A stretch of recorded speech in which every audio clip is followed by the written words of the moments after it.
అంతరాయతిమిరోపశాంతయే శాంతపావనమచింత్య వైభవం తం నరం వపుషి కుంజరం ముఖే మన్మహే కిమపి తుండిలం మహః. శరణం కరవాణి శర్మదం తే చరణం వాణి చరాచరోపజీవ్యం కరుణామసృణైః కటాక్షపాతైః కురు మాం అంబకృతార్థసార్థవాహం. శారదా శారదాంభోజవదనా వదనాంబుజే సర్వదా సర్వదాస్మాకం సన్నిధిః సన్నిధిం క్రియాత్. విమలపటీ కమలపుటీ పుస్తకరుద్రాక్ష శస్తహస్తపుటీ కామాక్షి పక్ష్మలాక్షి కలిత విపంచి విభాసి వైరించి వాగర్థావివ సంపృక్తౌ వాగర్థ ప్రతిపత్తయే జగతః పితరౌ వందే పార్వతీ పరమేశ్వరౌ. శృతిస్మృతిపురాణానామాలయం కరుణాలయం నమామి భగవత్పాదశంకరం లోకశంకరం. అజ్ఞానాం జాహ్నవీతీర్థం విద్యాతీర్థం వివేకినాం సర్వేషాం సుఖదం తీర్థం భారతీతీర్థమాశ్రయే. విద్యా వినయ సంపన్నం వీతరాగం వివేకినం వందే వేదాంత తత్వజ్ఞం విధుశేఖర భారతీం. శ్రీ శారదాంబాయై నమః. శ్రీ చంద్రమౌళీశ్వరాయ నమః. శ్రీమజ్జగద్గురుభ్యో నమః. జగద్గురువులు ఆదిశంకర భగవత్పాదుల వారి యొక్క జయంతి ఉత్సవాల్లో భాగంగా ఈ రోజు నుంచి 2 రోజుల పాటు ఆదిశంకరులు దర్శించిన హరిహరమూర్తి అనే అంశాన్ని గురించి చెప్పుకోబోతున్నాం. ఈ శంకర విజయోత్సవాలని అనేక సంవత్సరాల నుంచి నిర్వహిస్తున్నారు బంగారే శర్మ గారు. ఆదిశంకర జయంతి ఉత్సవాలని అత్యంత వైభవంగా సుమారు 25 ఏళ్లుగా నిర్వహిస్తున్నారు. వారిని ఈ సమయంలో అభినందిస్తూ దీనిలో అనేక మంది పండితులు వచ్చి వివిధ విషయములు శంకరులు ఇచ్చిన జ్ఞానం గురించి ప్రవచించడమే కాకుండా సనాతన ధర్మ ఉద్ధరణ కోసం అనేక కర్తువులు కూడా చేస్తున్నారు. ఇది అభినందించదగ్గ విషయం. ఇప్పుడు ఈ రెండింటి గురించి చెప్పుకునే అవకాశం లభించింది. ఆదిశంకరులు దర్శించిన హరిహరమూర్తి అంటే ఆదిశంకరులు హరిహరుల్ని కలిపి ఎలా దర్శించారని నేను చెప్పబోతున్న అంశం. అయితే అద్వైతం అనగానే చాలామంది అనుకుంటారు హరిహరుల మధ్య భేదం లేదు అనేది మాత్రమే అద్వైతం అనుకుంటారు. కానీ అద్వైతం అంటే బ్రహ్మము తప్ప మరొకటి లేదు అని చెప్పడం అద్వైతం యొక్క సిద్ధాంతం.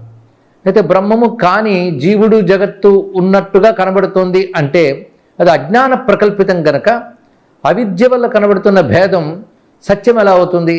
అందుకు విద్యతో ఈ భేదం పరిహరింపబడుతోంది గనక ఉన్నది బ్రహ్మమే అని ప్రతిపాదన చేశారు.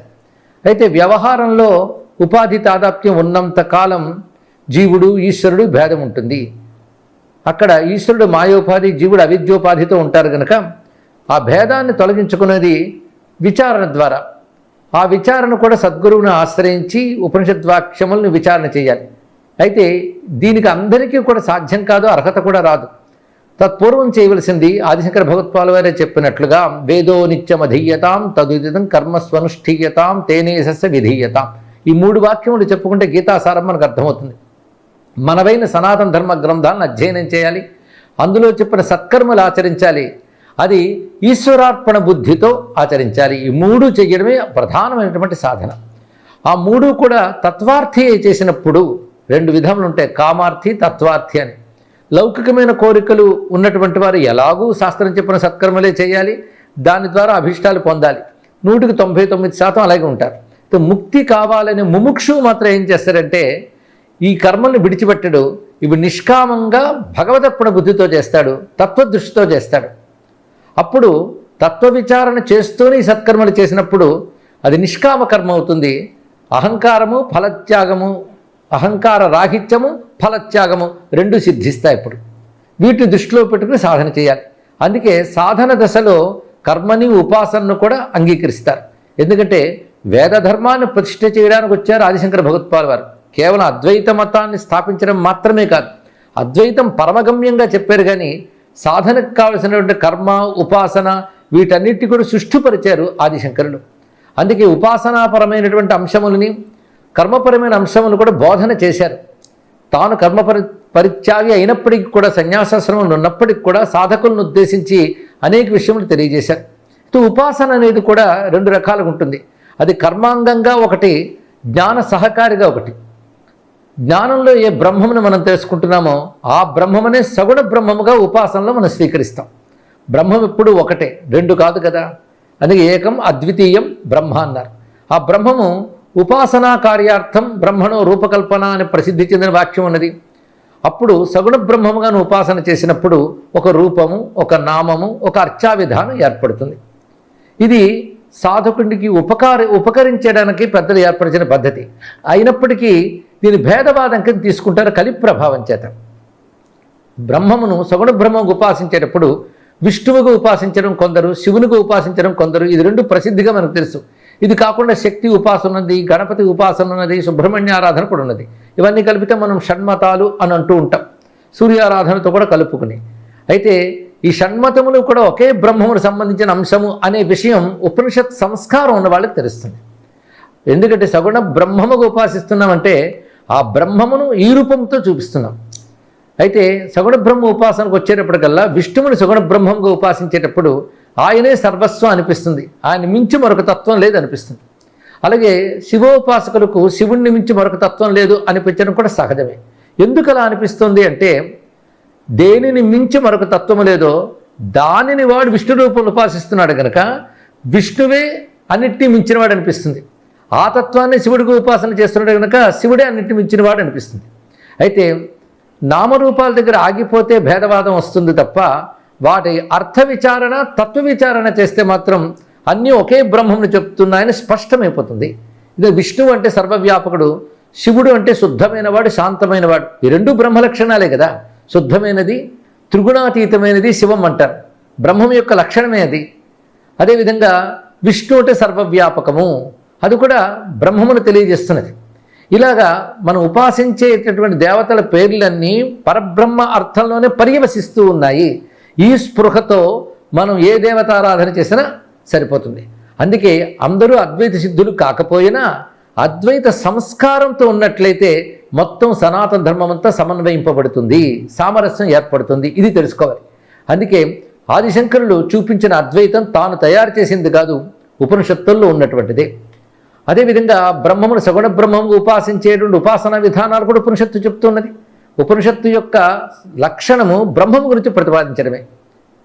అందుకు బ్రహ్మమును సగుణ బ్రహ్మముగా ఉపాసించడం, నిర్గుణ బ్రహ్మముగా తెలుసుకోవడం, ఈ రెండూ కూడా ఉపనిషత్తు మనకు చెప్తున్నటువంటి అంశమే. అయితే సగుణ బ్రహ్మ ఉపాసన చేయగా అది లోకంలో అభీష్ట సిద్ధులు కోరి చేస్తే అభీష్ట సిద్ధులు ఇస్తున్నది. అది క్రమంగా అఖండమైనటువంటి అవ్యాజ భక్తిగా, జ్ఞానభక్తిగా పరిణమిస్తే అది ముక్తిని ఇస్తున్నది. అందుకే జ్ఞానభక్తి అని ఒకటి ఉన్నది. ఈ జ్ఞానభక్తి అనేది ఉపనిషత్తు చెప్తున్నటువంటి బ్రహ్మజ్ఞానంతో కూడినటువంటి భక్తి. తేషాం జ్ఞానీ నిత్యయుక్త అని భగవానుడు గీతలో సెలవిచ్చారు కదా. అలా మనం పరిశీలించినప్పుడు శివ అయినా కేశవ అయినా హర హరి ఏదైనప్పటికీ ఒకటే బ్రహ్మము అనే ఒక ఎరుక మనకి వేదముల్లోనే ఉన్నది. ఆ ఎరుకని పురాణములు కూడా విస్తరించి చెప్తున్నాయి. పురాణకర్త అయినటువంటి వ్యాస భగవానుడు ఎంత చక్కటి పని చేశారంటే, విష్ణు భక్తులకి విష్ణుభక్తి దృఢపడ్డానికి తగ్గట్టుగా ఆయన లీలావతారములు విష్ణుపారమ్యం చెప్తూ గ్రంథాలు రచించారు. అలాగే శివభక్తులకి తత్పారమ్యం కలిగేటట్లుగా శివ గ్రంథాలు రచించారు. అమ్మవారి భక్తులకి శక్తి గ్రంథములు రచించారు. దీన్ని బట్టి ఇవన్నీ ఒకే వ్యాసుడు ఎందుకు రాశాడు అంటే, బ్రహ్మమును వివిధ విధములుగా ఉపాసించే వారికి ఆ బ్రహ్మానుభవం లభించడం కోసం ఈ విధమైన పరిస్థితిని ఏర్పాటు చేశాడు ఆయన వ్యవస్థని. ఇది తెలుసుకోలేక ఒకటే పట్టుకుని దీన్ని మించి మరొకటి లేదని అదే ప్రమాణం అనడం సరిపోదు. అది విష్ణు భక్తులకు విష్ణు గ్రంథాలు ఎంత ప్రమాణమో శివభక్తులకి శివ గ్రంథాలు అంతే ప్రమాణం. కనుక ఆయా దేవతా భక్తులకు ఆయా దేవతా ప్రశస్తిని చెప్పిన గ్రంథములు ప్రామాణ్యంగా ఉంటాయి. ఎందుకంటే ఆ దేవత యందు మరింత శ్రద్ధ కలిగి పరబ్రహ్మ భావాన్ని దృఢపడాలి. అందుకు ఆ విధంగా రచన చేయడం జరిగింది. ఇదే సమయంలో సాధకుడు తెలుసుకోవాల్సిన అంశం ఏమిటి అంటే, ఇష్టదేవతగా ఒకరిని ఆరాధిస్తున్నప్పటికీ కూడా ఇతరులు ఆరాధించేటువంటి దేవత కూడా పరబ్రహ్మతత్వమే. అది కూడా సనాతన ధర్మంలో ప్రధానం గనక ఈ పరస్పరమైనటువంటి సమప్రాధాన్యంతో ఇష్టదేవతను ఆరాధించాలి. ఈ సిద్ధాంతం ఆదిశంకరులు కొత్తగా తయారు చేయలేదు. ఇది ముందు తెలుసుకోవాలి. ఇది వేదానికి సంబంధించిన అంశం. ఎందుకంటే ఆదిశంకరులకు పూర్వమే పురాణాదుల యందు వ్యాసుల వారు దీన్ని ప్రపంచీకరించి చూపించారు. అలాగే మహాభారతంలో కూడా ఈ విషయాన్ని చాలా స్పష్టంగా అందించారు. దానినే ఆదిశంకరులు మనకి తీసుకొచ్చారు. దీన్ని బట్టి సనాతన ధర్మంలోకి ఐక్యాన్ని సాధించగలిగారు. ఈ స్ఫూర్తి ఎప్పటికప్పుడు ధర్మ వైక్లభ్యం ఏర్పడినప్పుడు, అంటే ధర్మంలో ఒక వికృత పరిస్థితి గ్లాని ఏర్పడినప్పుడు అనేక మంది మహాత్ములు మంచి సంస్కారంతో చిత్తశుద్ధి ఇదే పని చేశారు. మనం పరిశీలిస్తే శంకరుల తర్వాత కూడా అప్పుడప్పుడు కలి ప్రభావం చేత విభేదాలు ఏర్పడినప్పుడు ఒకరు విజృంభించి ఇంకొకరి మీద ఈ వాగ్రూపంలోనో మరొక రూపంలోనో దాడి చేసినప్పుడు ఎవరో మహానుభావులు వచ్చి మళ్ళీ సమన్వయించడం కనబడుతుంటుంది. అలాంటి వారిలో అప్పయ్య దీక్షితుల వారిని ఒకరు చెప్పుకోవాలి. ఆ తర్వాత మన తెలుగు వరకు మనం పరిశీలించినట్లయితే మహానుభావులు ఎందరో కనబడతారు. తిక్కన సోమయాజి గారు, అలాగే తెలుగులో గొప్ప కావ్యములు రచించినటువంటి పోతన గారు విష్ణుభక్తి పెళ్ళుబుకేలా భాగవతం రచించినప్పటికీ కూడా చేతులారంగ శివుని పూజింపడేని నోరు నొవ్వంగా హరికీర్తి నుడివడేని అనే ప్రతిపాదన చేస్తూ వచ్చారు. అంతేకాదు కృష్ణవర్ణన చేసినప్పుడు శివునికి తనకు భేదము లేదని చెప్తున్నట్లుగా బాలకృష్ణుడు ఎలా విహరిస్తున్నాడో ఒక అందమైన పద్యాన్ని కూడా తెలియజేశారు. అంటే సంస్కారవంతులైన వారు, నిజమైన ఆధ్యాత్మిక వాదులు ఇటువంటి సామరస్యాన్ని మనకు తెలియజేస్తున్నారు, అభేద భావాన్ని ప్రతిపాదిస్తున్నారు. అందుకే అభేద దర్శనం జ్ఞానం అనే మాట ఉన్నది. ఈ అభేద దర్శనం అనేది జీవేశ్వర అభేద దర్శనం అనే అర్థంలో చెప్పినప్పటికీ కూడాను అద్వైతం జీవేశ్వర భేదం లేదని ప్రతిపాదిస్తున్నప్పటికీ హరిహరుల మధ్య కూడా భేదం లేదనేది అద్వైతం లక్షణం అయిపోయింది. అందుకే హరిహరుల మధ్య భేదం లేదనగానే అద్వైతం అనే మాట వచ్చేస్తుంది. హరిహరుల మధ్య భేదం లేకపోవడం అనేది ద్వైతంలో మనం సాధన చేస్తున్నప్పుడు కూడా ఈ అద్వైత దృష్టి ఉంటే చాలా బాగుంటుంది.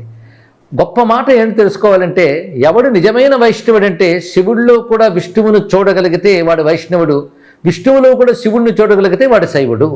ఎందుకంటే శివ విష్ణు ఇత్యాది శబ్దముల అర్థములు మనం విచారణ చేయగలిగితే అది ఒకే పరతత్వం పర్యవసిస్తున్నాయి కదా, స్పష్టంగా కనబడుతుంది ఇక్కడ. అందుకే ఈ హరిహర అభేద తత్వం అనేటువంటిది అనేక మంది మహాత్ములు ప్రతిపాదన చేశారు. ఇప్పుడు కొత్తగా చెప్తున్న విషయం ఏం కాదు. అవి ఎప్పటికప్పుడు సమాజంలో సనాతన ధర్మానికి చెందిన వారు మననం చేసుకుంటూ ఉంటే ఒక సమైక్య భావన, సామరస్య భావన, సమన్వయ దృష్టి ఏర్పడుతూ ఉంటుంది. అవన్నీ మనం పోగు చేస్తే కొన్ని రోజుల పాటు హరిహర అభేదం గురించి చెప్పవచ్చు. పెద్దవాళ్ళందరూ రచించినటువంటి మహా గ్రంథాలు ఉన్నాయి. అయితే ఇప్పుడు మనం తీసుకుంటున్న గ్రంథం ఏమిటంటే ఆదిశంకరులు దర్శించిన హరిహరమూర్తి అనే అంశం. అంటే ఆదిశంకరులు దర్శించిన అంటే తన శ్లోకముల్లో ఏ విధంగా దర్శించారో అనే కాకుండా ఆదిశంకరులు తన యొక్క దిగ్విజయ యాత్ర సందర్భంలో ఒకసారి హరిహరమూర్తిని దర్శించారు. దానికి సంబంధించిన క్షేత్రం ఉంది.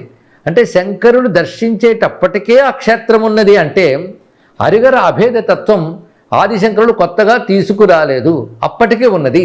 పురాణముల్లో అనేక క్షేత్రముల గురించి ఉన్నాయి. ఈ క్షేత్రములన్నీ ప్రమాణములే. ఎందుకంటే ఆ దివ్యశక్తి ఇప్పటికీ మనకు అక్కడ కనబడుతూ ఉంటుంది.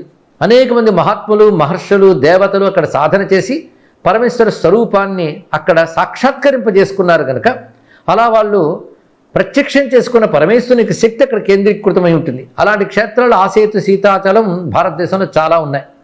అయితే శంకరులు దర్శించిన హరిహర క్షేత్రం ఎక్కడున్నది అంటే అది కర్ణాటకలో ఉన్నది. ఈ దివ్యమైన క్షేత్రం, దీనికి శంకరనారాయణ క్షేత్రం అని పేరు.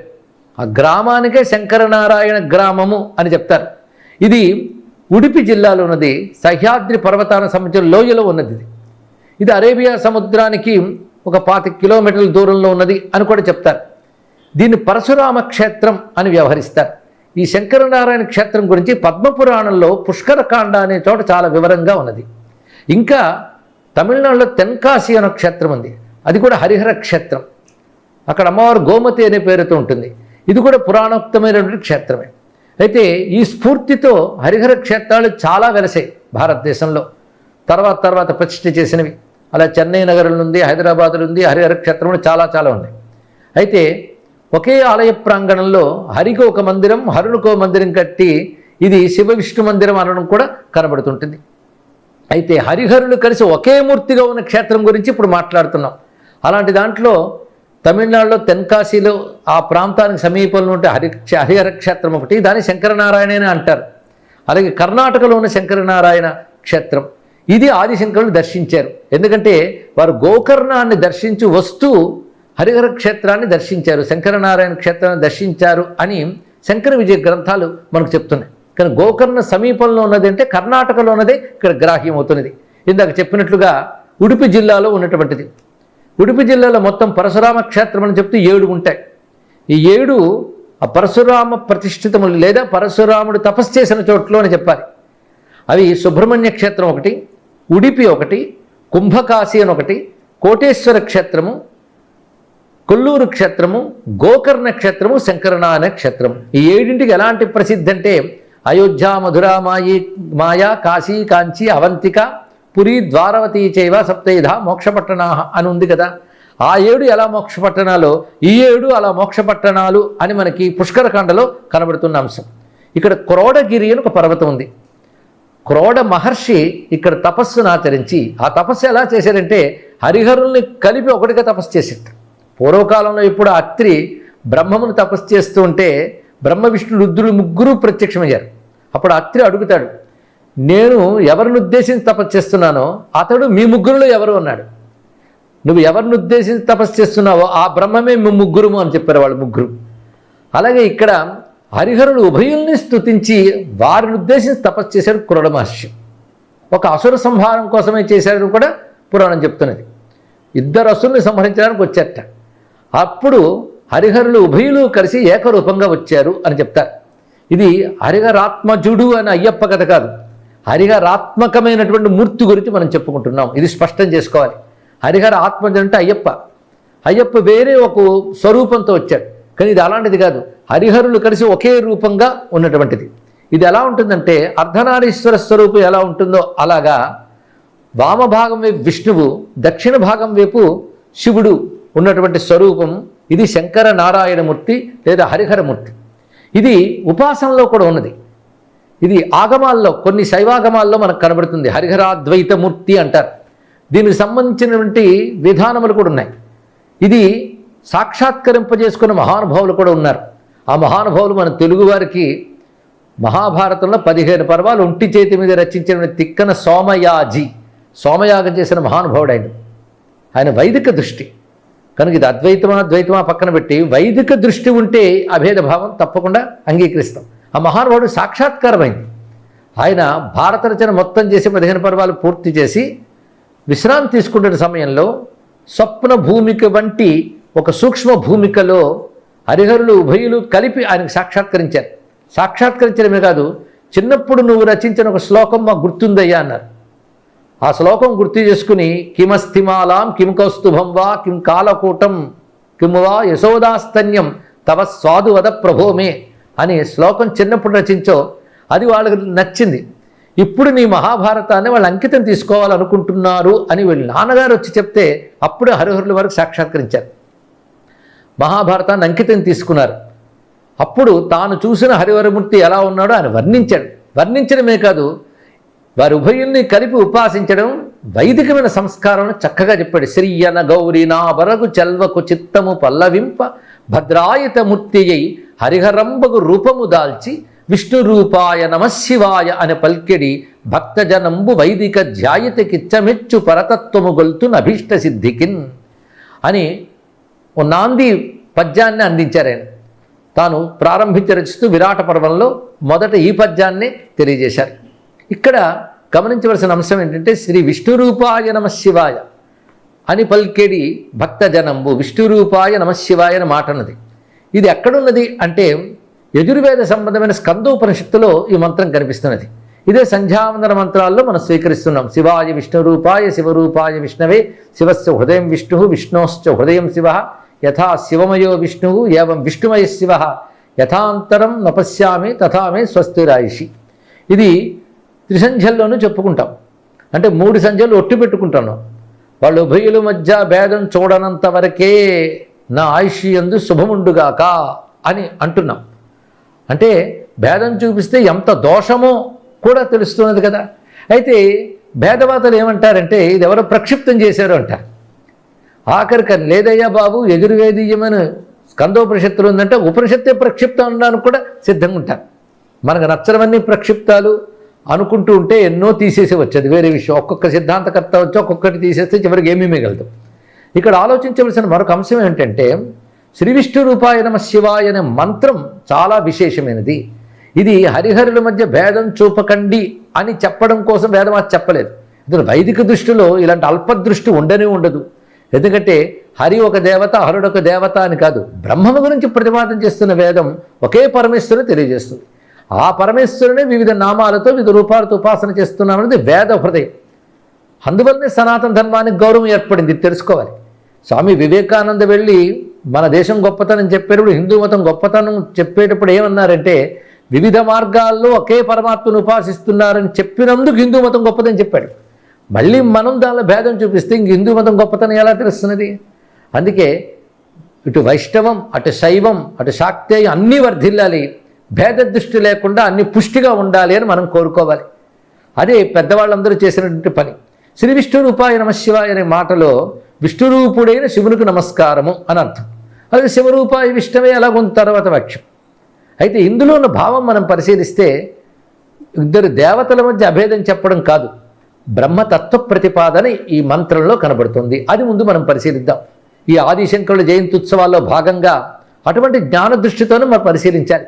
శివ విష్ణు ఈ రెండు శబ్దములు మనం చేస్తే, శివ శబ్దం ఎక్కడ వాడాలో పెద్దవాళ్ళు చెప్తారు. నిస్త్రయగుణ్యే శివ అన్నారు. త్రిగుణాతీతమైన ఒక స్థితి ఉన్నది. ఆ త్రిగుణాతీతమైన శుద్ధ బ్రహ్మతత్వం పేరు శివ అన్నారు. శివం అంటే నిర్మలమైనది, శాంతమైనది, మంగళమైనది, క్షేమమైనది, మోక్షం. శివ క్షేమేచ మోక్షేచ అని కూడా నిఘంటువు మనకు చెప్తున్నటువంటి మాటే. కనుక క్షేమము, మోక్షము, శుద్ధము, శాంతం అంటే ఎవరికి ఇష్టం ఉండదండి. అందుకే శివ అనేది శుద్ధ బ్రహ్మము యొక్క తత్వం. అది ఎక్కడున్నది అంటే ఎక్కడ లేదని ప్రశ్న వేస్తుంది. అది సర్వత్రా వ్యాపకమై ఉన్నది. కానీ ఏది శివమో అది వ్యాపకమై ఉన్నది, ఏది వ్యాపకమై ఉన్నదో అది శివము అని చెప్పడం కోసం వ్యాపకమైన దాన్ని విష్ణు అంటారు కదా. కనుక శివమే విష్ణువైంది, వ్యాపించింది. ఏది విష్ణువుగా ఉందో అదే శివము అని చెప్పడంలో సర్వవ్యాపకమైన బ్రహ్మతత్వ ప్రతిపాదనే శివాజీ విష్ణు రూపాయ. ఇది ఒక గొప్ప వాక్యం. ఈ భావంతో మంత్రం చేసినట్లయితే అది పెద్ద ఉపాసన కూడా అవుతుంది. వారికి సగుణంగా హరిహరులు ఉభయుల అనుగ్రహం లభించడమే కాకుండా బ్రహ్మతత్వం తెలుస్తుంది. అది శ్రీ విష్ణు రూపాయ నమశివాయ అని పల్కెడి వైదిక ధ్యాయతకిచ్చమెచ్చు పరతత్వము గొల్తు నభీష్ట సిద్ధికిన్. ఇది తత్వదృష్టి. అందుకే దేవతా దృష్టి ఆరాధన అవుతుంది, తత్వదృష్టి ఉపాసన అవుతుంది. అందుకే దేవతా దృష్టితో దేవతలను ఆరాధించి ఫలితాలు పొందే వాళ్ళు అందరూ ఉంటారు. వీళ్ళని సగుణ బ్రహ్మ ఉపాసకులు అనరు. సగుణ బ్రహ్మ ఉపాసకులు వేరు, దేవతారాధకులు వేరు. సగుణ బ్రహ్మముగా ఉపాసించగలిగిన దేవతలు ఎవరు అంటే శివుడు, విష్ణువు, శక్తి, గణపతి, సూర్యుడు, సుబ్రహ్మణ్యుడు అని షణ్మతములుగా తెలియజేశారు. మిగిలినటువంటి ఇంద్రాది దేవతల ఆరాధన కూడా ఒక విధంగా భగవద్ ఆరాధనయే. అవి అనేక ఫలితాలను ఇస్తే వాళ్ళని ఆరాధించాలి కూడా అన్నారు శంకరుడు. భాష్య గ్రంథాల్లోనే ఒక చోట చెప్తారు, మనం ఎందుకు దేవతలను ఆరాధించాలి అంటే మనుష్యుల్లోనే మనకంటే అధికుణ్ణి మనం ఆశ్రయిస్తున్నాం కదా అని చెప్పాడు. బలహీనుడు బలవంతుడి సాయం తీసుకుని నడుస్తాడు, ధనహీనుడు ధనవంతుడి సాయం పొందుతాడు. అలాగే మనకంటే గొప్పవారు దేవతల యొక్క అనుగ్రహం కూడా మనం పొందాలి అని తెలియజేశారు ఇక్కడ. ఇది దేవతా దృష్టితో ఆరాధన చేసేటప్పుడు. కనుక ఉపాస్య దేవతలు వేరు, విశ్వాన్ని నిర్వహించే పరమేశ్వరుని శక్తి స్వరూపాలైన దేవతలు వేరు.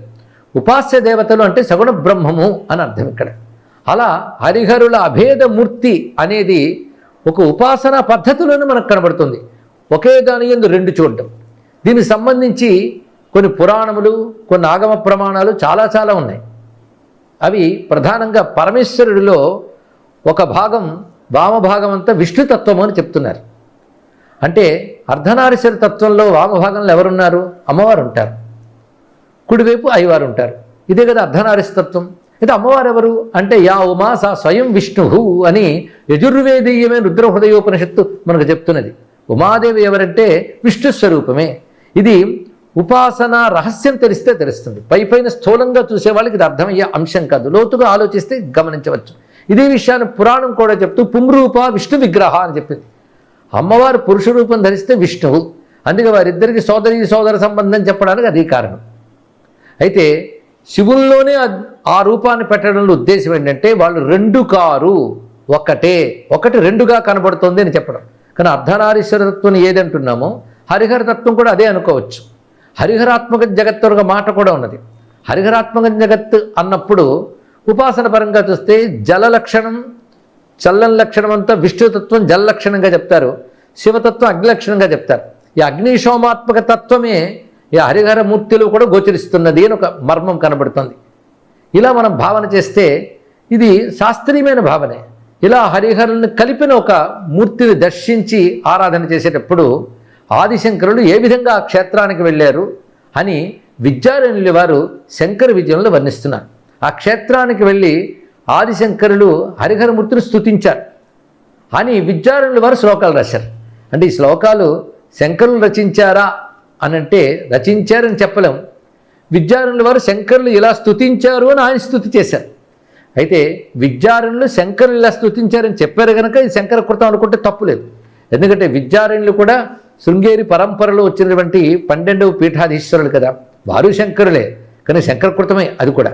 ఇంకా మాట్లాడితే 32 ఏళ్ళు వచ్చి అద్భుతమైన కార్యక్రమాలు సాధించి అవతార ప్రయోజనం నెరవేర్చుకుని పరంధామానికి చేరుకున్నటువంటి ఆదిశంకరులు ఈ యుగంలో 32 ఏళ్ళు సరిపోవని 120 ఏళ్ళు ఉంటూ సనాతనం ఉద్ధరించారు.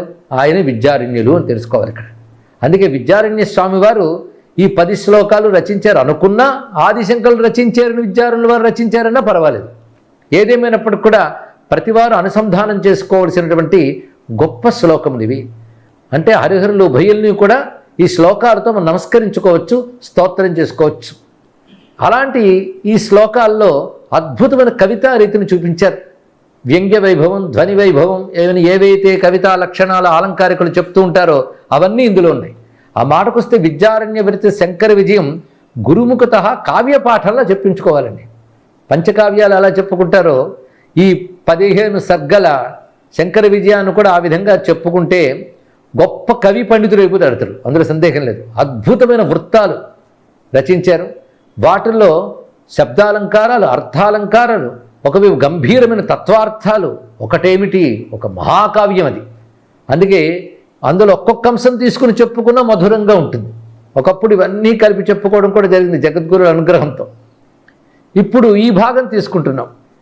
ఈ భాగంలో ఈ కవితా వైభవం విద్యారణ్యుల వారిది అనుకున్నా మనకు శిరోధార్యమే, అందులో సందేహం లేదు. ఇందులో ప్రత్యేకత ఏంటంటే 10 శ్లోకాలు ఉన్నాయి. ఈ 10 శ్లోకాలు దశావతారాలను వర్ణిస్తాయి. ఒక్కొక్క శ్లోకం ఒక్కొక్క అవతారం. ఆ ఒక్క శ్లోకంలోనే ఒక అర్థం విష్ణుపరమైన అవతార అర్థం చెప్తే రెండవ అర్థం శివుని పరంగా చెప్తుంది. ఒకే శ్లోకంలో 2 అర్థాలు ఉన్నాయి. మరి ఒకే మూర్తులు ఇద్దరు ఉన్నప్పుడు ఒకే శ్లోకంలో వాళ్ళు ఇద్దరు ఉండరా? అది చమత్కారం అనమాట.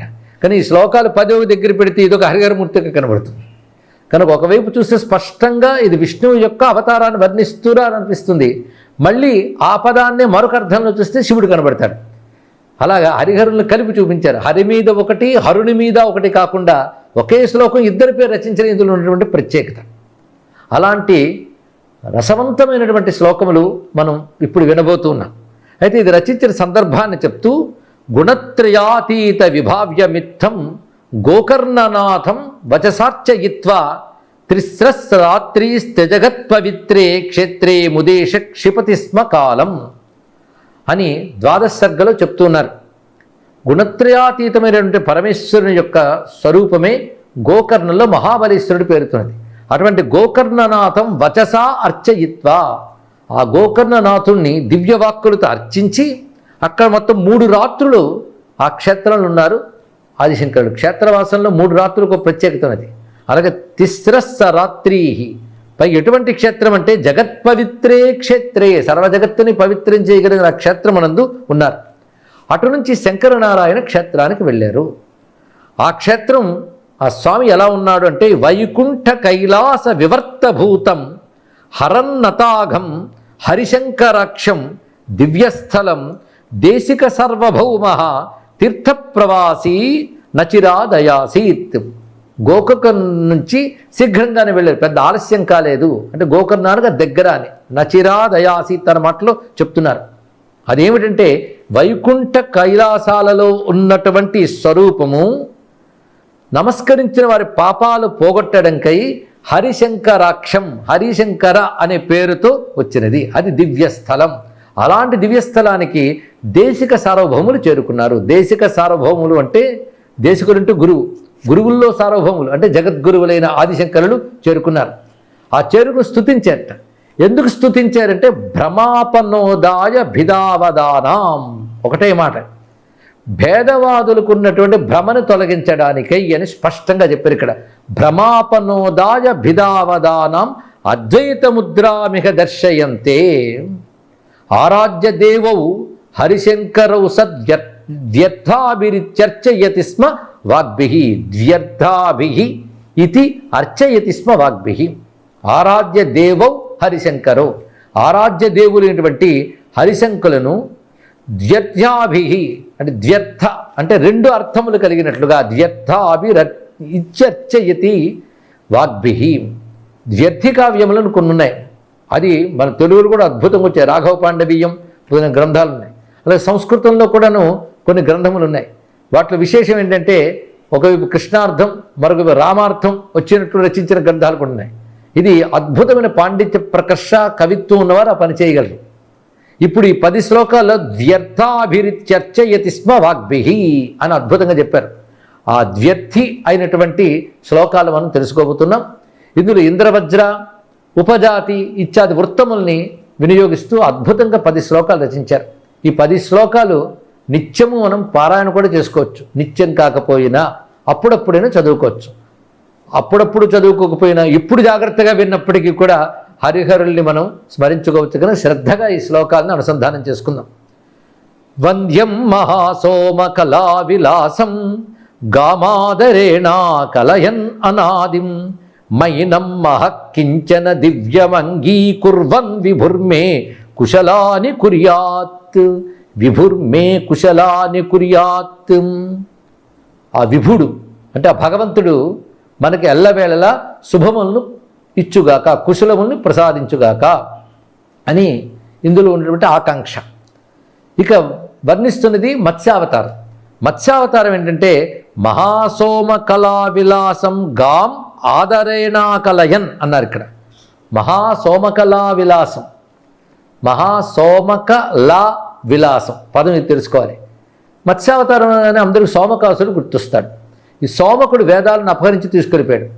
అలాంటి సోమకాసురుణ్ణి లయం చేసి అంటే నశింపజేసినటువంటి విలాసం కలవాడు సోమక లా విలాసం. ఇక్కడ లా అనే మాటకి లాతి గృహ్ణాతి లయం కరోతి అని కూడా అర్థం చెప్పుకోవచ్చు. అందుకే వేదాపహారకస్య అసురస్య లావి నాశక, ఆ నాశకమనే విలాస అన్నారు. ఇక్కడ క్రీడలా చేశాడు. సోమకాసురుణ్ణి సంహరించి గాం ఆదరేణ ఆకలయన్ మంచి భావంతో చూపించారు. ఇక్కడే ఆ శంకరుడు యొక్క ప్రతిభకు నమస్కారం చేసుకోవాలండి. కవిత్వం అంటే శంకరుడిదే. మళ్ళీ విద్యారణుల వారు అద్భుతమైన కవిత్వం అని చెప్పుకున్నాం కదా. గాం ఆదరేణ ఆకలయన్. గాం అనే మాటకు అనేక అర్థములు ఉన్నాయి. భూమి అని ఒకటి, ఆవు అని ఒకటి, వేదం అని ఒకటి అర్థం. ఇక్కడ 3 మనం ఇక్కడ తీసుకోవచ్చు. అంటే ఆవు అనేది ఇక్కడ గ్రహించలేకపోయినప్పటికీ ప్రధానంగా భూమిని వేదాన్ని తీసుకోవాలి. సోమకాసురుని సంహరించి ఆ వేదములన్నీ చక్కగా మళ్ళీ సమకూర్చి తీసుకువచ్చి గాం ఆదరేణ అంటే వేదవాక్కుని, ఇక్కడ గాం అనే శబ్దానికి వేదవాక్కు అనే అర్థం మనకి శాస్త్రాలు స్పష్టంగా కలుగుతాయి. గాం వేదవాచం ఆదరాత్ ఆకలయన్ ప్రత్యాహారన్నితి అని వ్యాఖ్యానంలో కూడా తెలియజేశారు. ఇక్కడ గో అనే శబ్దమే ఇక్కడ గాం అనే మాటలో కూడా కనబడుతున్నది. అంటే వాక్కు అని అర్థం. వాక్కులంటే వేదములే. ఆ వేదవాక్కులన్నీ చక్కగా మళ్ళీ సమకూర్చి సముద్ధరించి తిరిగి బ్రహ్మకి ఇచ్చాడు గనక గాం ఆదరేణ ఆకలయన్. అనాదిం గాం. ఎటువంటి గాం అంటే అనాది అయిన వాక్కును అన్నారు. అనాది వాక్కు అంటే వేదమే. వేదం ఎప్పుడొచ్చిందయ్యా అని వేదానికి కాలాన్ని నిర్ణయిస్తారే, అంతకంటే మూర్ఖత్వం మరొకటి ఉండదు. పరమేశ్వరుడు ఎప్పుడున్నాడు, వేదం అప్పుడున్నది. ఇది ఒక్కటి తెలుసుకుంటే చాలు. ఎందుకంటే మనిషి ఉన్నప్పుడు ఊపిరి ఉంటుంది. ఊపిరి ఉందంటే మనిషి ఉన్నా అని అర్థం. మనిషి వచ్చిన ఎన్నాళ్ళకు ఊపిరి వచ్చిన్నవాడు అండు, అంతే కదా.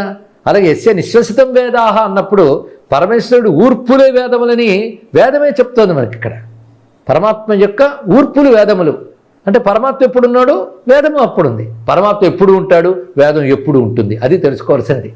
వేదం ఎప్పుడు ఉన్నది కనుక దానికి ఆది నిర్ణయించడం. అనాదిం గాం అనే మాట అద్భుతంగా చెప్పారు. అనాది అయినటువంటి వేదమును ఆదరేణ ఆకలయన్, ఆదరముగా వాటన్నిటినీ తిరిగి తీసుకొచ్చి ఉద్ధరించినటువంటి వాడు. అందుకు సోమకాసురుని సంహరించి వేదవాక్కుని ఉద్ధరించినటువంటి వాడు వేదోద్ధరుడు స్పష్టంగా తెలుస్తున్నది. అయితే మరొక మాట గాం అనే మాటకి భూమి అని కూడా అర్థం ఉన్నది. దీని గురించి మనకి పురాణాల్లో స్పష్టంగా కనబడుతున్నది. అది భాగవతంలో, విష్ణు పురాణంలో, అదేవిధంగా మహాభారతంలో కూడా అనేక చోట్ల కనబడుతున్నది ఏంటంటే, రూపం స జగృహే మాత్స్యం చాక్షుషో దధి సంప్లవే నావ్యారోప్య మహీమయ్యాం అపాద్వై వైవస్వతం మను అన్నారు. ఇది ఎప్పుడు చేసేటంటే వైష్ణ మన్వంతరం ప్రారంభంలో నావ్యారోప్య మహీమయ్య అన్నాడు. భూమిని నావగా చేసుకుని, అప్పుడు మొత్తం జలమయమైపోయింది.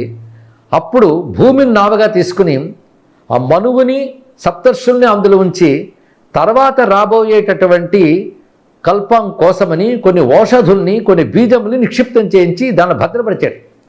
అందుకే సోమకళా విలాసం, మహాసోమకళా విలాసం అంటే మరొక అర్థం చెప్పుకోవాలి. సోమ అనే శబ్దానికి చంద్రుడని, ఓషధులని రెండు అర్థములు ఉన్నాయి. అలా తీసుకుంటే సోమకుడనే రాక్షసుని సంహరించాడని మాత్రమే కాకుండా సోమహ శబ్దం ఎక్కడెక్కడ వాడాలో మనకి నిఘంటువులు చెప్తున్నాయి. విశ్వప్రకాశక నిఘంటువులో చెప్తున్నది కుబేరే పితృదేవతాయా వసుప్రభేదే చ సుధాకరే చ దివ్యౌషధి శ్యామలత, వీటిలో వాడాలి అన్నారు. ఇక్కడ సోమ శబ్దానికి కుబేరుని అర్థం ఉంది. అలాగే సోమపులని పితృదేవతల విషయంలో కూడా వాడతారు. వసువుల్లో కూడా సోముడు కూడా ఉన్నాడు. ఇంకోటి సుధాకరే చంద్రుడి విషయంలో వాడతారు. ఓషధుల విషయాలను కూడా సోమ అంటారు.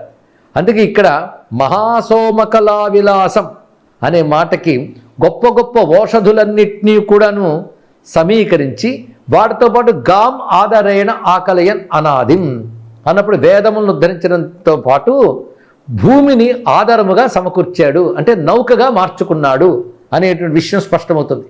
ఇది అనేక పురాణాల్లో కనబడుతుంది. అహం త్వాం ఋషిభిస్సాకం మహీనావముదన్వతి వికర్షన్ విచరిష్యామి యావత్ బ్రాహ్మీ నిశా ప్రభో అనే మాట కూడా మనకు పురాణంలో కనబడుతున్నది. మళ్ళీ కల్పం వచ్చే వరకు ఉన్నటువంటి చీకటి ఒక రాత్రి వంటిదే. ఆ రాత్రి వేళ ఆ మనువుని, మహర్షుల్ని, ఈ బీజముల్ని కూడాను నావగా వచ్చిన భూమి యందు ఉంచి వాసుకిని తాడుగా తీసుకుని తాను మత్స్యం యొక్క కొమ్ముకు దాన్ని కట్టాడు. ఎందుకంటే ఆ పడవ మళ్ళీ అటు ఇటు చెదిరిపోకుండా ఉండడం కోసమని దానికి ఆధారంగా వాసుకుని రజ్జువు చేసి మత్స్యముగా ఉన్న తన యొక్క శృంగమునందు దాన్ని కట్టి మొత్తం మళ్ళీ కల్పం ప్రారంభమయ్యే వరకు దానికి సుస్థిరతనిచ్చాడు స్వామి. అదే ఆధారైన ఆకలి అన్ననే మాటకి అది అర్థం. ఎంత ఆధారంతో ఈ పని చేశాడు, ఎవరిని అనుగ్రహించాడు అంటే సృష్టిని అనుగ్రహించడమే కాదు, మొత్తం అక్కడ మనువు మహర్షులు వీళ్ళందరిని అనుగ్రహించాడు. ఆ సమయంలోనే వారికి వివిధమైన జ్ఞానములు బోధించట. దాన్నే మత్స్యపురాణం అని కూడా అంటాం మనం. అతీతే ప్రళయాపాయే ఉత్థితాయస వేదసే హత్వాసురం హైగ్రీవం వేదాన్ ప్రత్యాహారధరిహి అని అసుర సంహారం చేశాడనే విషయాన్ని కూడా మనకి పురాణములు చెప్తున్నాయి. కనుక ద్వంద్యం మహాసోమకళా విలాసం గాం ఆదరేణ ఆకలయన్ అనాదిం. ఇప్పుడు గాం శబ్దానికి రెండు రకాల అర్థాలు, రెండు మత్స్యావసరానికి సరిపోయాయి.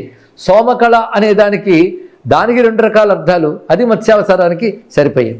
ఇప్పుడు మైనం మహక్కించన దివ్యం అంగీకుర్వన్. అంగీ అంటే శరీరము దాల్చిన వాడిని కూడా అర్థం ఉన్నది.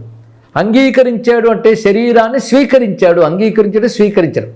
ఎటువంటి శరీరాన్ని స్వీకరించాడు? దివ్యం అంగీకుర్వన్, దివ్యమైన శరీరాన్ని స్వీకరించాడు. ఆ శరీరం ఏంటి? మహహ, తేజస్సుతో ఉన్నది. అయితే ఏ రూపంతో ఉంది? మైనం. మైనం అంటే మీనస్య భావం మైనం. మీన శరీరాన్ని మైనం అంటారు ఇక్కడ. కానీ మైనం మహహ అంటే కాంతిమంతమైనటువంటి మీన శరీరాన్ని, అది దివ్యమైన కాంతిమంతమైన మీన శరీరాన్ని స్వీకరించాడంటే మత్స్యావతారము. మైనం మహహ కించన దివ్యం అంగీకుర్వన్. ఈ విధంగా మీన శరీరాన్ని ధరించినటువంటి విభు అంటే భగవంతుడు. ఎందుకు విభు అనే మాట అన్నారంటే అనంత శక్తి వ్యాపకో విష్ణు అని అర్థం. అనంత శక్తివంతుడు విభు. విభు శబ్దానికి వివిధ రూపేణ భవతి, వివిధ రూపాలు స్వీకరించగలిగేవాడు విభు. మరి అవతారములు అంటేనే అంతే కదా, అది విభు శబ్దం చక్కగా సరిపోయింది. మహాత్ములు ఒక శబ్దం ప్రయోగించిన అంత ఔచిత్యం ఉంటుంది. ఏక శబ్ద సుప్రయుక్త సమ్యజ్ఞాత అని వేదంలో చెప్పినట్లుగా మహాత్ములు ఆ వేద స్థాయిలో రచన చేస్తారు. ఎంత వేద పరిజ్ఞానం లేకపోతే ఈ శ్లోకం వస్తుందని. కానీ ఈ శ్లోకం అంతా మత్స్యావతార రూపుడైన నారాయణుడు మనకు కుశలములు కలిగించుగాక. ఇప్పుడు విష్ణుపరంగా అర్థం చెప్పుకున్నాం. దాన్ని అలాగే ఒక్కసారి చదువుకుని మళ్ళీ ఇందులో శివుడు ఎక్కడున్నాడో చూద్దాం. వంద్యం మహాసోమకళా విలాసం గాం ఆదరేణా కలయన్ అనాదిం మైనం మహక్కించన దివ్యమంగీకుర్వన్ విభుర్మే కుశలాని కుర్యాత్. ఇది మత్స్యావతారుడైనటువంటి నారాయణుడికి నమస్కారం. ఇందులో ఇప్పుడు హరతత్వం చూద్దాం. హరస్వరూపం ఎలా కనబడుతుంది? వంద్యం అనే మాట ఇద్దరికి సరిపోతుంది. అందరి చేత వందనీయులు వంద్యం. మహాసోమకళా విలాసం స్పష్టంగా తెలుస్తుంది. సోమకళ అంటే చంద్రకళ. గొప్ప చంద్రకళని విలాసముగా ధరించినటువంటి వాడు చంద్రశేఖరుడు. గాం ఆదరేణ ఆకలయన్ అంటే గాం శబ్దాన్ని రెండు అర్థాలు చెప్పుకున్నాం. ఒకటి భూమి పరంగా అర్థం, వేదం పరంగా. భూమి పరంగా కూడా ఒక అర్థం చెప్పుకోవచ్చు.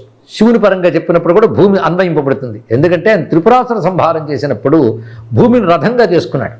అలాగే భూమిని చక్కగా రథముగా ఆధారంగా ఆకలయన్ సమకూర్చుకున్నాడు కనుక గాం ఆదరేణ ఆకలయన్ సరిపోయింది.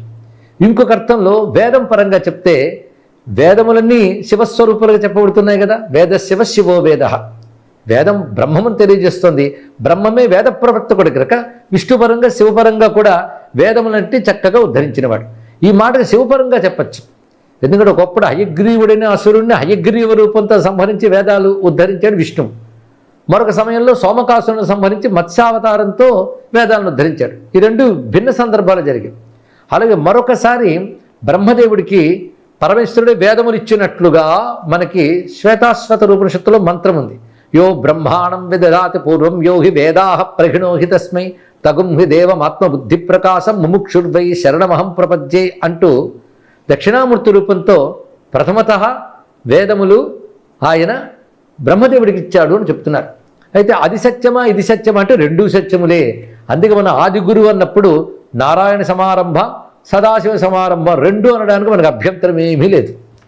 బ్రహ్మకు వేదములు ఇచ్చినటువంటి వాడు, అది శ్వేతాశ్వత రూపనిషత్తులో మంత్రం కనుక మనం స్వీకరిస్తున్నాం.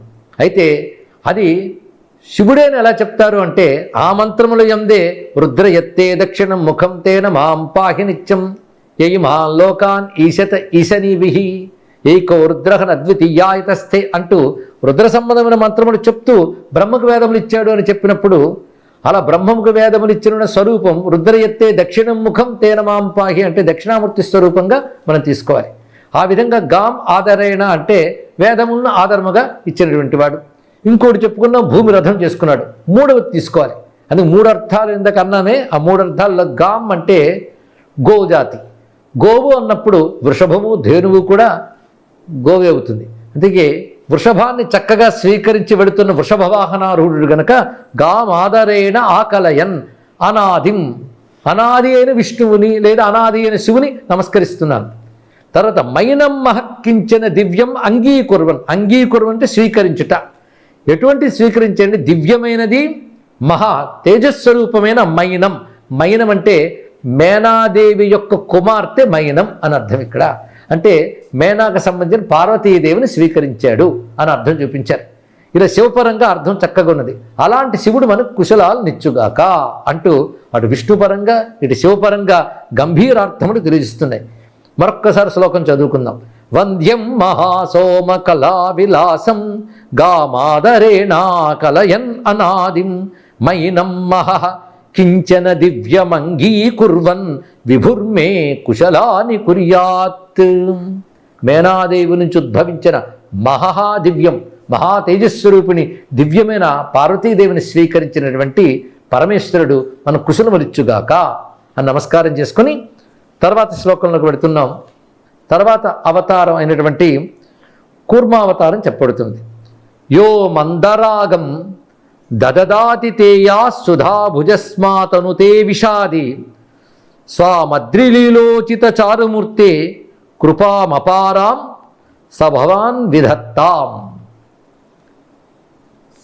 అతడు మనకి అపారమైన కృపని ప్రసరింపజేయుగాక అందించుగాక అని. అతడు అంటే హరుడు. యో మందరాగం దదత్ ఆదితేయా సుధాభుజస్మాతనుతే అవిషాది. విషాది రెండు చెప్పచ్చు. మందరాగం అంటే అగం అంటే పర్వతం. మందర పర్వతాన్ని మథనం చేస్తున్న సమయంలో ఆదితేయాహ, ఆదితేయ అంటే అదితి దేవతలైన దేవతలకి సుధాభుజ, వాళ్ళు సుధాభుజులు అంటే అమృతం తాగేటట్టుగా ఆతనుతే ఎవరు చేశారో అటువంటి అవిషాది. అవిషాది అంటే ఖేదరహిత అని అర్థం. ఏ ఖేదము లేనటువంటి భగవానుడు అయిన నారాయణుడు దేవతల్ని అమృతం స్వీకరించేటట్లు చేశాడు. అంటే కూర్మావతారంగా మందర పర్వతాన్ని ధరించిన వాడి, మందరాగం దదత్, మందర పర్వతాన్ని ధరించిన వాడి దేవతల్ని అమృతం పుచ్చుకునేవారిలా చేశాడు. అనగానే తర్వాత ధరించిన జగన్మోహన్ అవతారాన్ని కూడా ప్రస్తావన చేయడం జరిగింది. వాళ్ళు అమృతం పుచ్చుకునేట్టు చేశాడు. పై కూర్మావతారంగా ఉండాడు కనుకనే అమృతం దాకా వెళ్ళింది కథ. కానీ దేవతలు అమృతం పుచ్చుకునేటట్టు చేయడానికి కారణం ఇటు కూర్మావతారము, ఇటు మోహిని అవతారము, రెండూ నారాయణుడే. అయితే మధ్య మధ్యలో దేవతలు భయపడ్డ సందర్భాలు ఉన్నాయి, ఇది దొరుకుతుందా లేదా, ఇది పోతుందేమో అని. కానీ వాళ్ళకి ఎంత చేసినటువంటి నారాయణుడు మాత్రం అవిషాది, ఖేదరహితుడు. ఆయనకి వేటి ద్వంద్వాతీతుడు కనుక ఆయనకి ఏ ఖేదము లేదు. దేవతలను అమృతం పుచ్చుకున్నట్టు చేశాడు. స్వామద్రిలోచిత చారుమూర్తే, అద్రిలీలా ఉచిత చారుమూర్తి, అద్రిలీలకు తగ్గట్టుగా మూర్తి ధరించినటువంటి నారాయణుడు. ఈ చెప్పడంలో ఎన్ని విశేషాలు. ఆ అద్రిలీల అంటే మందర పర్వతం అక్కడ మథనం చేసేటప్పుడు దా సందర్భంలో ఏ మూర్తులు ధరించాడో అన్ని ఇందులో కలిపాడండి. ఇక్కడ అద్రిలీల అంటే ఆ కొండని దాల్చడంతో పాటు కొండను మథనం చేస్తున్నప్పుడు తాను దేవతల్లో ఒకడయ్యాడు. అంతేకాదు ఆ మథన సమయంలోనూ తానే ధన్వంతరిగా వచ్చి అమృతాన్ని తీసుకువచ్చాడు, ఆయుర్వేద వైద్యం తీసుకొచ్చాడు. అదంతా అద్రిలీల ఉచితమూర్తే కదా. చివరికి జగన్మోహన్గా వచ్చాడు. ఇదంతా అద్రిని ఆధారం చేసుకుని వచ్చినదే కదా. అంటే అద్రిలీలోచిత చారుమూర్తి అయినటువంటి నారాయణుడు కృపాం అపారాం, అపారమైన కృపను విధత్తాం, మనకి ప్రసరింపజేయుగాక, అందించుగాక అని అద్భుతమైన భావాన్ని చెప్పారు. యో మందరాగం దదదాదితేయా సుధాభుజస్మాతనుతే విషాదీం స్వామద్రిలీలోచిత చారుమూర్తే కృపామపారాం సభవాన్ విధత్తాం. ఇప్పుడు శివపరంగా చూద్దాం. యో మందరాగం దధత్ అనే మాటకు వచ్చేటప్పుడు మందరాగమును ధరించి ఉండగా ఆదితేయులు అమృతం పుచ్చుకున్నట్లు చేసినటువంటి విషాది. విషాది అంటే విషమును తిన్నవాడు. తాను విషం తిన్నాడు కానీ దేవతలందరూ అమృతం పుచ్చుకునేట్టు చేశాడు. ఏ సమయంలో? మందరాగమును ధరించినటువంటి సమయంలో. అయితే ఇక్కడ మరొక విశేషం, మందరాగం అనే మాటకి పరమేశ్వరుని ఎలా చెప్పాలి అంటే ఆయన ఇంత చేస్తాడు కానీ దేని మీద ఆయనకు రాగం ఉండదు. మందరాగం. మరి దేని మీద రాగం లేకపోతే వీళ్ళ మీద ఎలా కృప చూపించాడయ్యా అంటే వాళ్ళ యొక్క కర్మ కొద్దీ కృప చూపించాడు, తన స్వభావం కొద్దీ కూడా కృప చూపించాడు. కనుక రాగం ఎంత ఉంది? మందరాగమే. అది బంధించేసినటువంటి రాగం కాదు. అందుకే అటువంటి మందరాగము కలిగినటువంటి వాడు అనే మాటని ఇక్కడ మనం గ్రహించాలి. అటువంటి మందరాగం దదత్. ఇంకొక మాట అగమనే మాటకి కదలనిది అనే మాట తీసుకుంటే, అగం అంటే కదలనిది, నా గచ్చతి ఇది అగహ. కానీ అగమనే మాటకి కదలనిది అర్థం తీసుకుంటే అగహ పృథ్వీధర పాదపయోహో అని మేదిని కోసమని నిఘంటువు చెప్తుంది. పృథ్వీధర పాదపం అంటే కొండలకి చెట్లకు కూడా అగహ వస్తుంది. ఈయన మందరాగహ, మందర అనే శబ్దానికి, మందర శబ్దానికి కూడా ఎన్ని అర్థాలు ఉంటే మందరస్తు పుమాన్ మంథశైలే మందార పాదపే అన్నారు. ఇక్కడ మందరం అంటే మంథశైలం, మథనం చేసిన పర్వతం మందర పర్వతం. అలాగే మందర శబ్దానికి మరొక అర్థం మందార పాదపే అన్నారు. మందారం అంటే కల్పవృక్షం అని, మందరా అగం అంటే కల్పవృక్షముగా ఉన్నవాడు అని అర్థం. ఇక్కడ కల్పవృక్ష స్వరూపాన్ని స్వీకరించాడు. నమో వృక్షేభ్యో అరకేశేభ్య నమో వృక్షాయ. అక్కడ వృక్షాయ అంటే కల్పవృక్ష స్వరూపుడు అని రుద్రభాష్యంలో కూడా మనకి అభినవ శంకరులు మొదలైనటువంటి వారు స్పష్టంగా రాశాడు. పైగా శివుణ్ణి కల్పవృక్షంగా వర్ణిస్తూ అద్భుతమైన పద్యములు మహానుభావుడు మన తెనాలి రామకృష్ణుడి పాండురంగ మహత్యం చెప్తాడు. ఈ చిగురాకు ఈ ప్రసవం ఈ పువ్వుదేనే ఈ ఎంత యొప్పును చూచితేనే అని తన చుట్టూ సుఖాదులు నిలిచికొల్వగా అన్నారు. అంటే ఒక చెట్టు దగ్గరికి వచ్చి సుఖాదులు అంటే చిలుకలు మొదలు కొలుచుకుంటూ ఉంటాయి. ఈ చిగురాకు ఎంత బాగుందో, ఈ పువ్వు ఎంత బాగుందో, ఈ తేనె ఎంత బాగుందో అని చిలుకలు అంటూ ఉంటాయట. అలాగే శివుడి దగ్గరికి వచ్చి సుఖాదులు అంటున్నారు అన్నాడు. ఇక్కడ సుఖాదులు అంటే సుఖమహర్షి మొదలైన వారు. అదేమిటంటే ఈ చిగురాకు అంటే కపర్దాంచిత గాంగ అన్నాడు. ఈ చిగురాకు అంటే చిగురాకులా మెరిసిపోతున్నటువంటి జటాజూటం, అది చిగురాకులు ఉందిట. ఈ పువ్వు తేనెయ, ఆ పైన గంగ వస్తుంది, అది పువ్వుల్లో తేనెలో మధువుగా వస్తుంట. అందుకే కపర్దాంచిత గాంగ అన్నాడు ఇక్కడ. అక్కడ గంగ. ఆడ తర్వాత ఈ కుసుమం ఎంత బాగుందో చూడు అంటున్నాడు. ఆ కుసుమం ఏంటంటే చంద్రుడు అక్కడ ఉన్నాడు. ఇలా ఉన్నటువంటి కల్పవృక్షంలో ఉన్న శివుడు మనకు శుభం కలిగించుగా కానీ రమ్యమైన భావాన్ని చెప్తారు మహానుభావులు తెనాలి రామకృష్ణుడు. విశ్వనాథ వారు ఈ భావం తీసుకుని అక్లీబద్వయమూర్తి నీదు జడలయ్యా బాలపత్రావళుల్ శుక్రద్వాదశి చంద్రఖండము జటాజూటిన్ ప్రసూనంబు నిత్యక్లిన్నంబును భస్మపుప్పొడి మధుస్యందంబు ద్యోగంగా నా ఈ క్లేశంబు హరింప సౌరతరుమూర్తి చూడు విశ్వేశ్వర అని శివుణ్ణి కల్పవృక్షంగా భావన చేశారు. అలా ఇక్కడ అలా మందరాగ స్వరూపాన్ని ధరించినటువంటి వాడే ఉన్నటువంటి పరమేశ్వరుడు.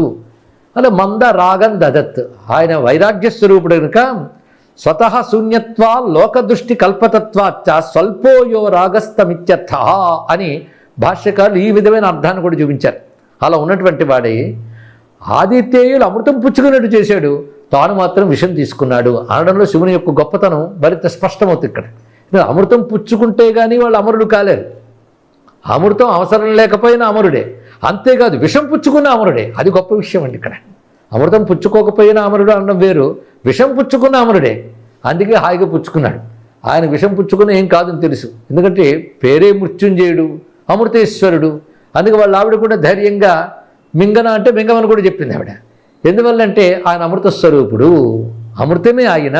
అయితే దేవతలకు పాపం అప్పటికి తెలియలేదు, మేమేదో అమృతం కోసం కొట్టుకుంటున్నాం, కానీ అసలు అమృతం శివరూపంలో ఉందని తెలుసుంటే అది వేరేగా ఉండేది. ఇక్కడ మొత్తానికి అక్కడ అవిషాది అని విభాగం చేస్తే ఖేదరహిత, విషాది అంటే విషాన్ని తిన్నవాడు అని అర్థం. ఇక్కడ కానీ శివపరంగా దేవతల్ని అమృతం పుచ్చుకునేట్లు చేసినటువంటి విషకంఠుడు, విషాన్ని స్వీకరించినవాడు. ఆయన ఎలా ఉన్నాడంటే అద్రిలీలోచిత చారుమూర్తి, అద్రిలీలకు ఉచితమైన మూర్తులు ఉంటాడు. ఎందుకంటే గిరిశాయచ శిపివిష్టాయచ అంటాం. గిరిశాయ గిరీశాయ రెండు పేర్లు ఉన్నాయి కదా. గిరులకు ఈశ్వరుడు, గిరియం దుండువాడు అని. గిరీశ అంటే గిరియం దుండువాడు. ఏ గిరియం దుంటాడయ్యా అంటే కైలాసగిరి అండి. కైలాసగిరి అంటే కైలాసగిరి అని చెప్పేవారు కదా. గిరిని ఎందుకు చెప్పారంటే కైలాసగిరే కాదు, చాలా గిరుల్లో ఉంటాడు అని దీని యొక్క అర్థం. ఆ గిరులు ఏమిటంటే కైలాసగిరి కావచ్చు, శ్రీశైలం కావచ్చు, శ్రవణాచలం కావచ్చు, అరుణాచలం కావచ్చు. ఎన్ని గిరిలో హిమగిరుల్లో కూడా ఆయన విహరిస్తాడు. ఇలా వివిధ గిరులు యందు సంచరించువాడు. అయితే గిరి అనే శబ్దానికి అద్రి అనే శబ్దానికి కూడా మంచి విషయాలు చెప్పచ్చు. గిరి అంటే వాక్కులు, కానీ వాక్కులు యందు సంచరించువాడు, దానికి ఉచితముగా ఉంటాడట. అంటే వాక్కులు అంటే వేదమే, వేదోచిత మూర్తి. ఆయన లీలలు ఎలా ఉంటాయంటే వేద ధర్మానికి విరుద్ధం చేయడు. అందుకే వేదలీలోచిత చారమూర్తి. అయితే గిరి అంటే వేద శబ్దానికి అర్థం ఉంది కదండి. అద్రికి ఎలా చెప్తారు అంటే కదలనిది అని అర్థం. ఇక్కడ వేదము చెప్పే సత్యం శాశ్వత సత్యం, పరమార్థాన్ని చెప్తుంది. ఆ ధర్మములు శాశ్వత ధర్మాలు, అవి మారిపోవు. ఆ మార్పు చెందకుండా అయిన ధర్మములు కనుక అద్రి అని మాట చెప్పారు ఇక్కడ. అలాంటి ఆ అద్రి ఏది? తన స్వరూపమే. స్వామద్రి లీలోచిత చారుమూర్తే. అటువంటి అద్రి లీల అంటే వైదికమైన లీలలు. ఇది విష్ణుపరంగా కూడా వేద సంబంధమైనటువంటి వేదరక్షణ కోసం వచ్చిన లీలలు కనుక విష్ణుపరంగా కూడా అదే సరిపోతున్నది. భగవానుడైన పరమేశ్వరుడు కూడా అటువంటి తత్వమే కనుక దానికి సరిపోతుంది. అద్రిలీలోచిత మూర్తి అనేటప్పుడు శివుడు కైలాసాది గిరులు యందు దానికి ఉచితమైన మూర్తులతో ఉంటాడు. మందర పర్వతంపై శివుడు ఉంటాడు ఒక వర్ణన ఉన్నది. మందర పర్వతంపై ఎలా ఉంటాడు అనే దాన్ని కూడా వర్ణించారు. అయితే పురాణాల్లో ఇంకా లోతుకెడితే ఆ మందర పర్వతమే శ్రీశైలం అని ఒక విషయం కనబడుతుంది. అదే మందరగిరిపై ఉండడం. అదేవిధంగా మేరుగిరిపై శివుడు ఉంటాడని కూడా పురాణములు వర్ణిస్తున్నాయి. ఇటువై మేరుగిరిపై ఎందుకుంటావయ్యా శివాను నందికేశ్వరుడు అడిగేట. నీ కైలాసం అద్భుతంగా ఉంది, మేము అందరిని కొడుచుకుంటున్నాం, అప్పుడప్పుడు మేరుగిరికి వచ్చి మేరుగిరి ఎందుకు విహరిస్తుంటావు? ఎందుకంటే మరి అక్కడ మహర్షుల్ని దేవతలను అనుగ్రహించాలి కదా అంటాడు. ఎందుకంటే ఆ మేరుగిరిని ఆధారం చేసుకునే నక్షత్ర మండలములు దేవతలు ఋషులు ఉన్నప్పుడు వాళ్ళని ఆరాధన చేస్తుంటే వాళ్ళని అనుగ్రహించాలి, ఎందుకు మేరుగిరికి వస్తానన్నాడు. అదేవిధంగా శ్రీశైలం చెప్పుకున్నాం. ఇలా ఎన్నో పర్వతాలు కనుక అద్రిలీలోచిత చారుమూర్తే. ఇటువంటి శివుడు అపారాం కృపాం, అపారమైన కృపను మనకు అందించుగాక అని శివపరంగా కూడా అర్థాన్ని చెప్పుకున్నాం. యో మందరాగం దదదాతి తేయా సుధాభుజస్మాతనుతే విషాది స్వామద్రిలీలోచిత చారుమూర్తే కృపామపారాం సభవాన్ విధత్తాం. ఈ శ్లోకంలో అటు కూర్మావతార రూపుడైన నారాయణ్ణి అదేవిధంగా పరమేశ్వరుని కూడా స్మరించుకున్నాం. ఇలాంటి శివునికి నమస్కారం చేసుకున్న తర్వాత అవతారంలోకి మనం వెళుతున్నాం. ఇది క్రోడావతారం అంటే వరాహావతారం వర్ణింపబడుతున్నది. ఉల్లాసయన్యో మహిమానముచ్చై స్ఫురద్వరాహీశ కలేబరోభూత్ తస్మై విదద్భ కరయోరజస్రం సాయం తనాంభోరుహ సామరస్యం. ప్రతి పదంలో ఆ అనుభూతి కలిగేటట్టు కవిత్వం రచించడం ఇందులో మనకు కనబడుతుంది. ఇక్కడ ఉల్లాసయన్యో మహిమానముచ్చై. మహిమానం, మహిమానం అనే మాటకు మనకు స్పష్టంగా తెలుసు. మహిమ గొప్పతనం. అటువంటి ఆ గొప్పతనాన్ని ఉల్లాసవంతంగా ఉచ్చస్థితిలో చూపించినటువంటి అవతారము అని. ఇంకొకటి మహిమానం. మహి అంటే భూమి అని అర్థం. భూమేర్మానం మహిమానం అని అర్థాన్ని టీకాకారులు కూడా చెప్పారు. భూమి యొక్క మానము. మానము అంటే ఇక్కడ అర్థం ఏంటంటే ఉన్నతి, మానభంగం అంటూ ఉంటాం, అభిమానం అంటూ ఉంటాం. మానం అంటే గౌరవం, ఉన్నతి. కానీ భూమి యొక్క గౌరవం దెబ్బతినేసింది. ఎప్పుడు హిరణ్యాక్షుడు ఆ భూమిని తీసుకెళ్ళిపోతూ ఉండగా భూమి యొక్క మానం తగ్గిపోయింది. మానం అంటే దాని గౌరవం తగ్గిపోయింది. చిత్తోన్నతి అని అర్థం. మానశబ్దానికి చిత్తోన్నతి అని అర్థం చెప్పారు. దానికి మానసికంగా కానీ శారీరకంగా కానీ ఉన్నటువంటి ఉన్నతి తగ్గిపోయినట్లే కదా. ఇంకోటి పూడ్చి తీసుకుపోయాడో ఉన్నతి తగ్గిపోయింది. అలా మహికి తగ్గిపోయిన మానమును ఆయన ఉచ్చైహి ఉల్లాసయన్, ఉత్కృష్టముగా ఉల్లసింపజేసేటట్లుగా, ఆనందింపజేసేటట్లుగా ఉద్ధరించాడు అనే మాటని ఉల్లాసయన్యో మహిమానముచ్చైహి. ఎలా చేశాడు? స్ఫురద్వరాహీశ కళేబరోభూత్తు. వరాహి ఈశ అంటే వరాహ స్వరూపంలో గొప్ప శ్రేష్టమైన వరాహం, శ్రేష్టమైన వరాహ రూప శరీరాన్ని ధరించి వచ్చాడు. అందుకు స్ఫురద్వరాహీశ కళేబరోభూత్. అటువంటి కళేబరం అంటే శరీరం. ఆ శరీరాన్ని ధరించి వచ్చాడు. ఇలాగా మహిమానం అనే శబ్దానికి మరొక అర్థంలో తన యొక్క గొప్పతనాన్ని చూపిస్తూ వచ్చాడని కూడా చెప్పుకోవచ్చు. సర్వేశ్వరత్వేన మాహాత్మ్యం ఇత్యర్థ అని మహిమాన శబ్దానికి కూడా అర్థం చెప్పారు. ఇలాగా అక్కడికే రెండు విధములుగా స్వామి తన యొక్క మహిమని ఉత్కృష్టముగా ఉల్లసింపజేసేటట్లుగా వచ్చి వరాహీశ కళేబరంతో వచ్చాడు.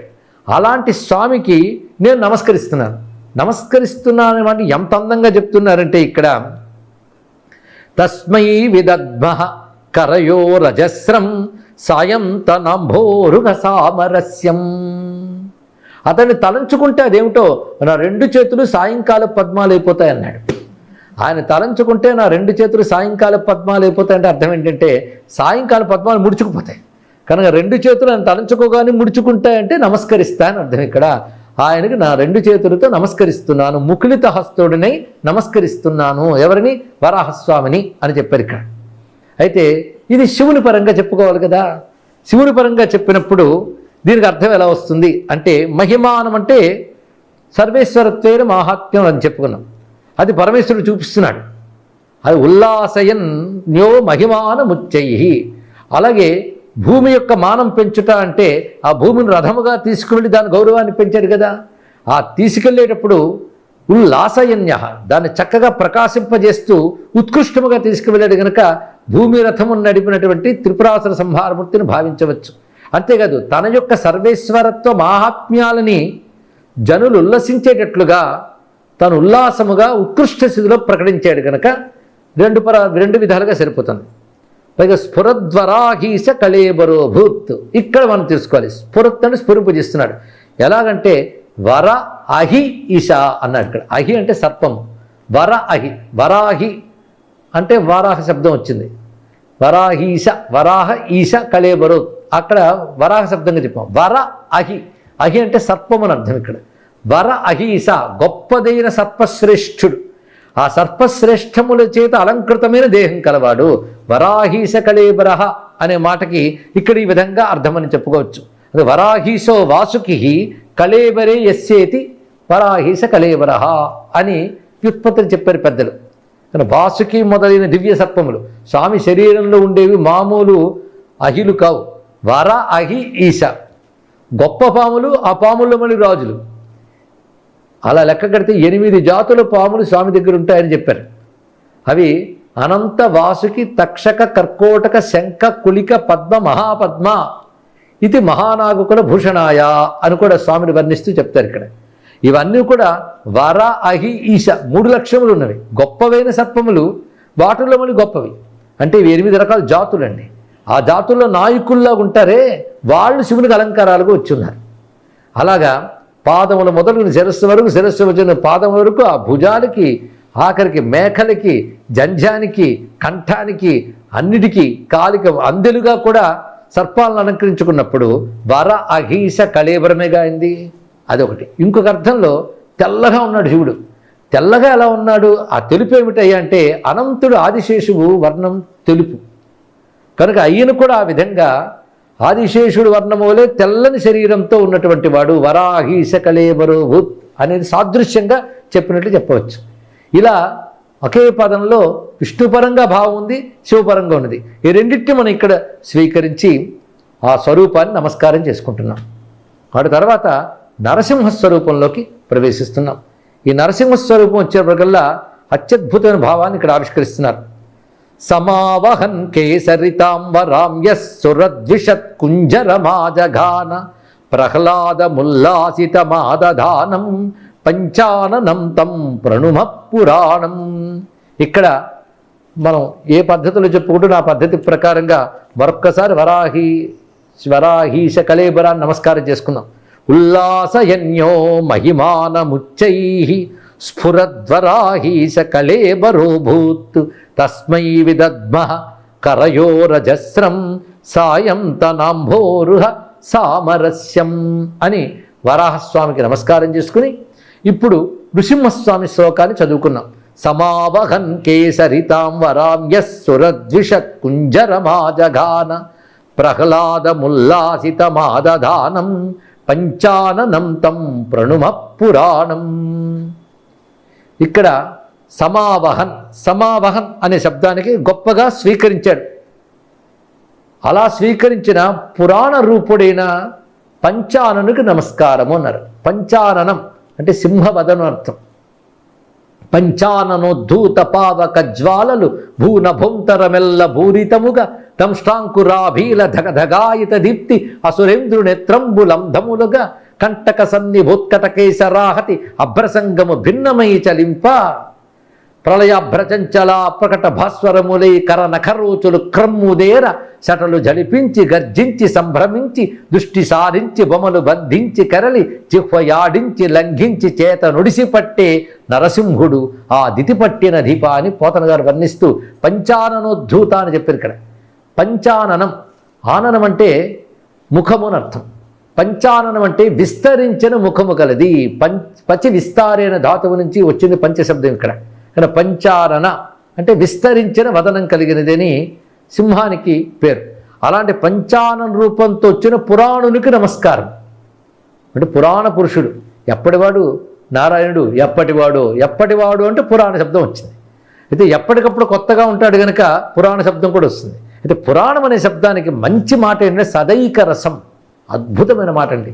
సదా ఏకరస స్వరూప, ఎప్పుడు ఏకరస స్వరూపంతో ఉన్నవాడని టీకాకారుడు అద్భుతమైనటువంటి మాటను తెలియజేశాడు.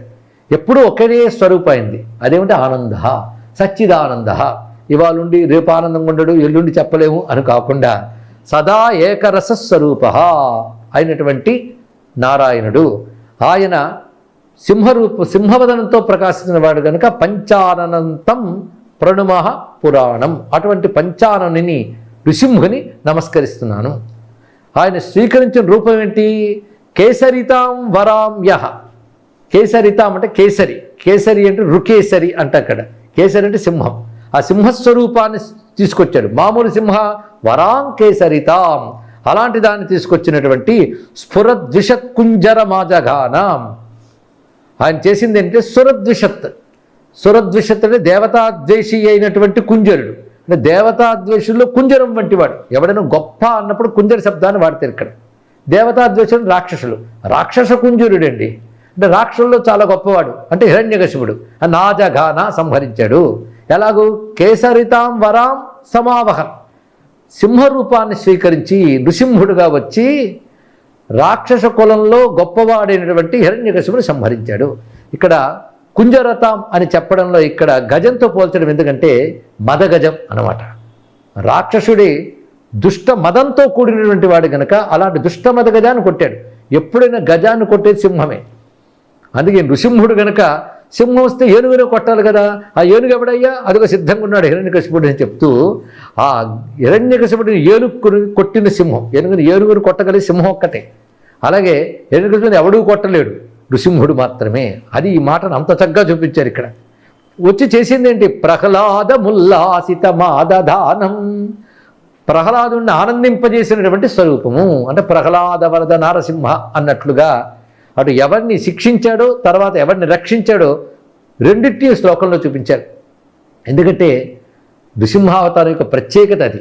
అది హిరణ్యకశిపుని సంహరించడానికి వచ్చింది అనడానికి లేదు, ప్రహ్లాదుని రక్షించడానికి వచ్చింది ఇక్కడ.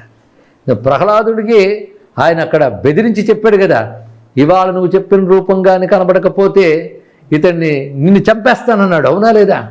డింభక సర్వస్థలముల అంబోరుగనెత్తుడు నన్ను చెమ్మిగుల సంరంభంబున పలికెదవు, ఈ స్తంభంబున చూపగలవే చక్రిని గిక్రిని స్తంభమును చూపయేను కుంభిన్ని శరము దృంతు అన్నాడు. ఇక్కడ చూపించకపోతే చంపేస్తానన్నాడు.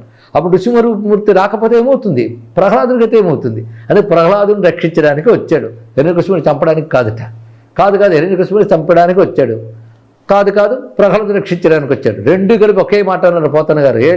ప్రహ్లాద హిరణ్యకశిపు రంజన భంజన నిమిత్త అంతరంగ కరుణా వీర సంయుతుండును మహాప్రభావముండును అయిన శ్రీ నృసింహదేవుడు ఆవిర్భవించిన అని ఒక మాటలో చెప్పారు. కనుకనే పైన హిరణ్యకశిపు సంహారం చెప్పారు, కింద ప్రహ్లాదుని అనుగ్రహించారని చెప్తున్నారు. ప్రహ్లాదముల్లాసిత మాదధానం పంచాననం తం ప్రణుమః పురాణం అని ఈ శ్లోకంలో నృసింహమూర్తి నమస్కారం చేసుకుంటూ మరొక్కసారి అనుకుందాం. సమావహన్ కేసరితాం వరాం యస్సురద్విషత్ కుంజరమాజగాన ప్రహ్లాదముల్లాసిత మాదధానం పంచాననం తం ప్రణుమః పురాణం. ఇందులో శివుడు ఎక్కడ కనబడుతున్నాడో రేపు తెలుసుకుందాం. ఈరోజు జగద్గురువులకు అంజలిస్తూ శంకరార్పణం చేసుకుంటున్నాం. రేపు మిగిలిన శ్లోకంలో చెప్పుకొని హరిహరమూర్తిని సాక్షాత్కరింపజేసుకుందాం. స్వస్తి.